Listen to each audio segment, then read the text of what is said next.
Hello everyone, welcome to my YouTube channel medicos life. आज हम discuss करने वाले हैं कुछ मोस्ट इम्पॉर्टेंट एमसीक्यूज जो कि नर्सिंग एग्जाम्स के लिए बहुत इंपॉर्टेंट है और बहुत रिपीटेडली पूछे जाते हैं। तो विदाउट वेस्टिंग एनी टाइम हम स्टार्ट करते हैं। क्वेश्चन नंबर 1 है, which of the following is the first sign of testicular cancer? Option A pain in groin, option B haematuria, option C painless enlargement of testis, option D dysuria. तो question है कि testicular cancer का first sign क्या है इनमें से।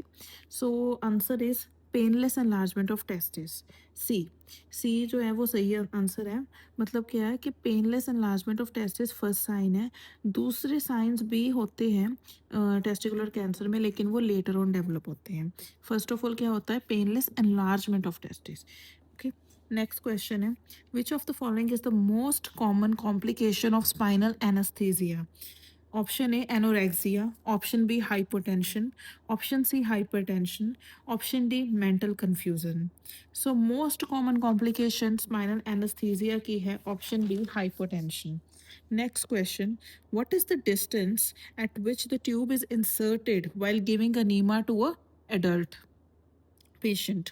तो किस डिस्टेंस तक ट्यूब को इंसर्ट करना होता है एनल रीजन में जब हम अनीमा देते हैं एडल्ट पेशेंट को?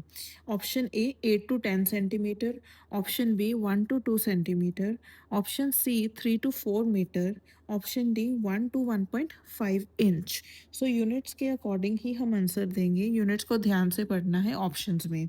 सो इसका करेक्ट ऑप्शन है option A 8 to 10 centimetre. So adult में 8 to 10 सेंटीमीटर तक ट्यूबिंग को इंसर्ट किया जाता है। अगर किसी चाइल्ड को दे रहे हैं, किसी बच्चे को नीमा दे रहे हैं, तो उनमें 1 to 1.5 इंच तक ही इंसर्ट किया जाता है। Next question, patient receiving a blood transfusion experiences symptoms like increased temperature, chills, and pain in chest. What does these symptoms indicate? Option A hemolytic reaction, option B circulatory overload, option C allergic reaction, option D citrate toxicity। Question क्या है कि कोई भी patient है, उसको blood चढ़ रहा है, ब्लड ट्रांसफ्यूजन हो रहा है, और ब्लड ट्रांसफ्यूजन के दौरान कुछ सिम्टम्स आ रहे हैं, जैसे कि बॉडी का टेम्परेचर बढ़ रहा है, chills and pain in the chest. तो ये कौन सी टाइप का रिएक्शन हुआ? सो इसका करेक्ट आंसर है आंसर ए हीमोलिटिक रिएक्शन। जी हाँ, हीमोलिटिक रिएक्शन में क्या होता है?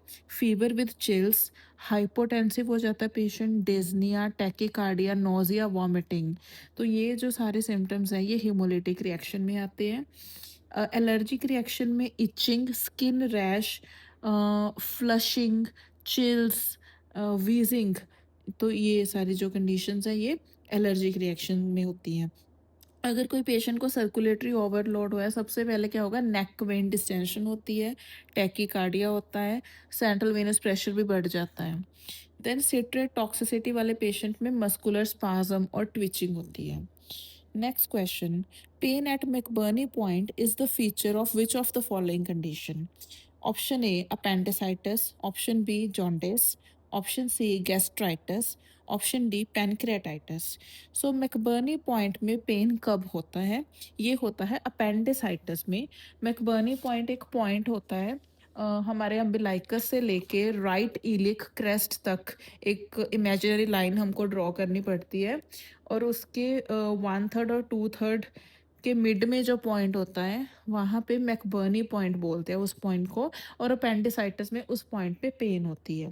सो इसलिए ये एक क्लिनिकल मैनिफेस्टेशन है, एक साइन है पता करने का कि ये पेन अपेंडिसाइटिस का है।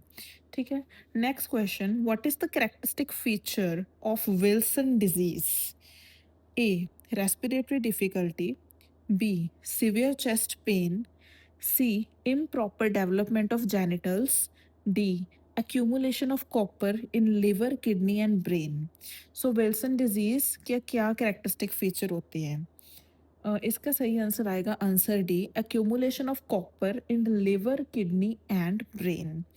विल्सन डिजीज है ये एक जेनेटिक डिसऑर्डर होता है, और इसकी मेन क्लिनिकल मैनिफेस्टेशन क्या होती है? Presence of Kayser Fleischer rings which encircles the cornea. हमारे कॉर्निया के ऊपर एक रिंग बनती है, ठीक है, आइरस के अराउंड एक रिंग बनती है, उसको केसर फ्लिशर रिंग बोलते हैं, और ये रिंग जो है वो विल्सन डिजीज वाले पेशेंट्स में देखने को मिलती है, right. Next question, which of the following is not a sign of severe dehydration. So कोई भी क्वेश्चन अटेम्प्ट करना है ना, उसकी स्टेटमेंट को अच्छे से पढ़ना है। Which of the following is not a sign of severe dehydration. Option A, sunken fontanelles. Option B, delayed capillary refill time. Option C, dry oral mucosa. Option D, alert mental status. So इसका सही answer आएगा option D, alert means patient is alert. तो severe dehydration में patient alert नहीं होगा, लेकिन question में पूछा है कि इनमें से कौन सा साइन नहीं है डिहाइड्रेशन का, तो इसका करेक्ट आंसर आएगा answer D. Next question, CPR and defibrillation should be initiated in which kind of arrhythmia?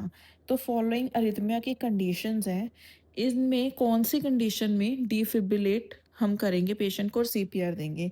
सबसे पहले premature ventricular contraction, option B atrial fibrillation, option C ventricular fibrillation, option D atrioventricular block.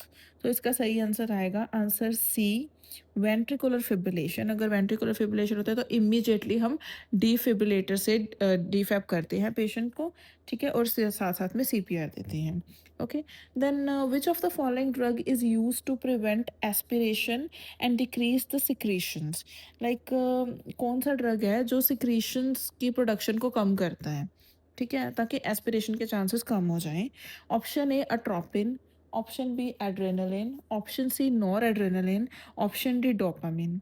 सो इसका सही answer है option A अट्रोपिन। अट्रोपिन को हम ECT में भी देते हैं, ठीक है। Next question, in comparison to cow milk which one of the following nutrient is more in human milk. तो जब भी ह्यूमन मिल्क और काउ मिल्क का कंपैरिजन हो, कौन सा न्यूट्रिएंट ह्यूमन मिल्क में ज़्यादा पाया जाता है।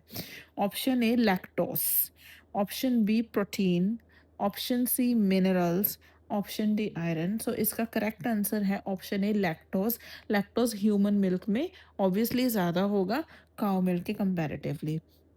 तो ये कुछ क्वेश्चंस थे जो कि बहुत ज़्यादा रिपीट होते हैं, कोई भी नर्सिंग ऑफिसर का कोई भी एग्ज़ाम हो तो उसको क्रैक करने के लिए ये बहुत हेल्पफुल रहेंगे। और अगर आपको ये वीडियो हेल्पफुल लगी तो प्लीज़ लाइक और सब्सक्राइब ज़रूर करें। अब हम जल्दी मिलेंगे एक और सेम वीडियो MCQs की लेकर। Thank you.